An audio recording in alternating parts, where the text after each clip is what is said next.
magkaroon ako ng review about dun sa application, kasi hindi siya basta-basta i-honest review ng basta-basta lang guys. Kailangan talaga itatry muna yung application bago ko i-honest review or i-upload dito sa aking YouTube channel.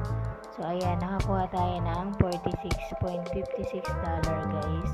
So ayan, ito yung pangalawang withdraw ko sana guys is $600.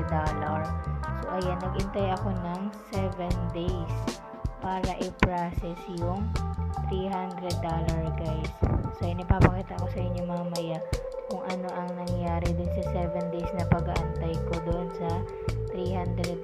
So sobrang laki niya guys, $300.